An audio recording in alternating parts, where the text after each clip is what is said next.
बकवास सहने की भी एक हद होती है, बहाने बनाने की भी एक हद होती है, किसी का इंतजार करने की भी एक हद होती है, हर चीज की शिकायत करने की भी एक हद होती है, किसी को दबाने की भी एक हद होती है। ये तो खूब यूज होता है। कई बार हम लोग बोलते हैं ना, हद हो गई, हद होती अरे है। बहुत बार बोलते हैं मैम। ठीक है, तो बकवास सहन करने की भी हद होती है। ठीक है, बहाने बनाने की भी हद होती है, तो हद होती है, इसके लिए क्या यूज करेंगे Ravindra ji? Try. There is a limit. There is a limit. Cross your limit. What Nisha ji? Cross your limit. Overall limit से ही रिलेटेड है ना?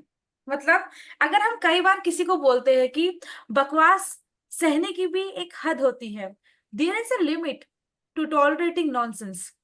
बहाने बनाने की भी हद होती है, there is a limit to making excuses. किसी का इंतजार करने की भी हद होती है, there is a limit to waiting for someone. हर चीज की शिकायत करने की भी एक हद होती है। कई बार बच्चों बच्चों में लड़ाई हो जाती है, एक बच्चा बोलता है हर चीज की शिकायत करने की भी एक हद होती है। So there is a limit to complaining about everything. किसी को दबाने की भी एक हद होती है, there is a limit to pushing someone around. तो आपको यहाँ समझना होगा कि एक हद होती है। कोई भी सेंटेंस जब आप ऐसे बोलते हैं, हद होती है, एक हद होती है, एक हद होती है, इसके लिए आप बोलेंगे there is a limit. Okay, चलिए Ravindra ji read out. There is a limit to ignoring problems. समस्याओं को नजरअंदाज करने की भी एक हद होती है। There is a limit to lying. झूठ बोलने की भी एक हद होती है। There is a limit to taking advantage of others. दूसरों का फायदा उठाने की भी एक हद होती है।